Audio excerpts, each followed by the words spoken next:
ఈ ఎమ్మెల్సీ ఎన్నికలలో జరిగింది ఏంది? బీఆర్ఎస్ పార్టీ పోటీ చేయలేదు. రెండు నేషనల్ పార్టీస్ అని చెప్పుకునే కాంగ్రెస్ పార్టీ, భారతీయ జనతా పార్టీ ఇద్దరు కూడా అభ్యర్థుల్ని పెట్టినారు.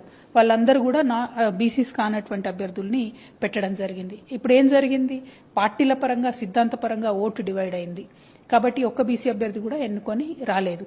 ఇందులో ప్రత్యేకించి నేను కరీంనగర్ ఎన్నిక గురించి ఎగ్జాంపుల్ చెప్తే, ఇద్దరు అగ్రవర్ణాల అభ్యర్థులు ఉన్నప్పుడు బీసీలందరూ కూడా కలవాలనేటటువంటి నినాదంతో ప్రసన్న హరికృష్ణ గారికి చాలా ఓట్లు వచ్చినాయి.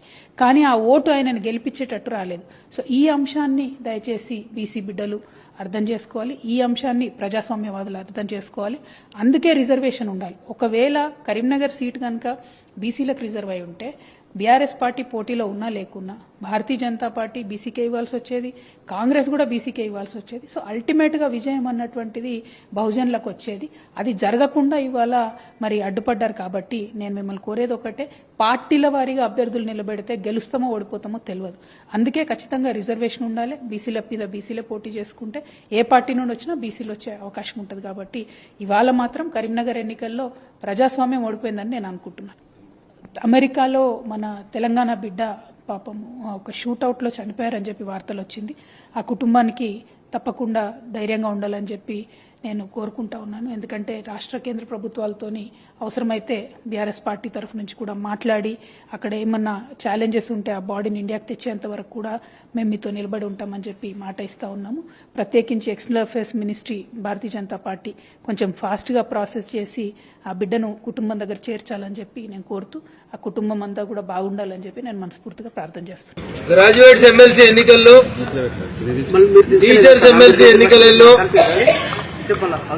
చాలా మంది టీఆర్ఎస్ ఎమ్మెల్యేలు ఉన్నప్పటికీ కూడా పోటీ చేయడానికి ధైర్యం చేయక టీఆర్ఎస్ కు ప్రజలు వీఆర్ఎస్ ఇచ్చిందని ఫామ్ హౌస్ కి పరిమితమైన వాళ్ళు ఏం లేదా మళ్ళీ మీటింగ్ పెడుతుర్రంట. మీటింగ్ పెట్టి ఎవరిని ఎమ్మెల్సీ చేయాలని చూస్తారంట. వాళ్ళ బిడ్డ మాట్లాడుతుంది బీసీలకు బీజేపీ అన్యాయం చేసిందని.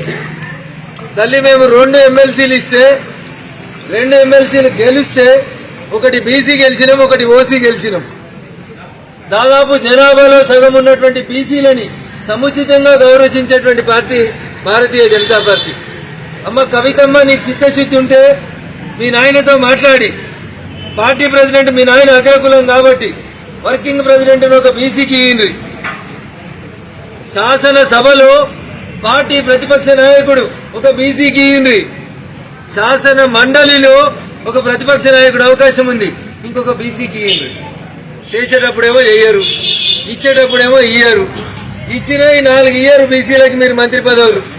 నడిమిట్లనే ఈటల రాజేందర్ అనేటువంటి ఒక బీసీ తెలంగాణలో పెద్ద సామాజిక వర్గం అని చెప్పిన సామాజిక వర్గానికి మంత్రి పదవి వీకేసింది టీఆర్ఎస్ పార్టీ. ఇవాళ కవితం వచ్చి బీసీలకు అన్యాయం చేస్తున్నారని మాట్లాడితే దయ్యాలు వేదాలు వాళ్ళు ఇచ్చినట్లున్నాయి. కవిత గారు ఇంకొకటి కాదు. నీకు పదవి కావాలి, మీ బావకు పదవి కావాలి, మీ అన్నకు పదవి కావాలి, మీ నాయనకు పదవి కావాలి. మరి ఇక బీసీలకు పదవి ఎప్పుడు ఇస్తారు కవితమ్మ అనేది ఒక్కసారి ఇలా ఫామ్ హౌస్ చర్చలో నువ్వు మాట్లాడు. మీ నాయనతోటి చెప్పు, అర్జెంట్ గా వర్కింగ్ ప్రెసిడెంట్ పదవిని ఒక బీసీకి ఇవ్వని చెప్పు. శాసనసభలో బీసీకి ఇవ్వకపోతే మహిళకి ఇయ్యండి. మేము మొన్న ఢిల్లీ ముఖ్యమంత్రి మాకు అవకాశం వస్తే ఒక మహిళకి ఇచ్చినాం. రేపు మహిళా దినోత్సవం వస్తుంది, మహిళల్ని గౌరవించమని చెప్పు మీ నాయనని.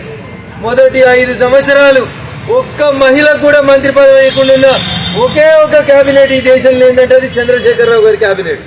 అందుకని బీజేపీని విమర్శించే కంటే ముందు మీ ఈపు మీ గర్వపడతలే చెల్లె, ఎవరైనా వెనకాలంలో చేసి చెప్పుమని మీ తప్పులు మీరు సరిదిద్దుకోండి. మా వైపు వేలెత్తి చూపే బదులు మిమ్మల్ని మీరు సంస్కరించుకోండి అని చెప్పి ఈ సందర్భంగా సోదరి కవితకి టీఆర్ఎస్ పెద్దలకు తెలియజేస్తారు.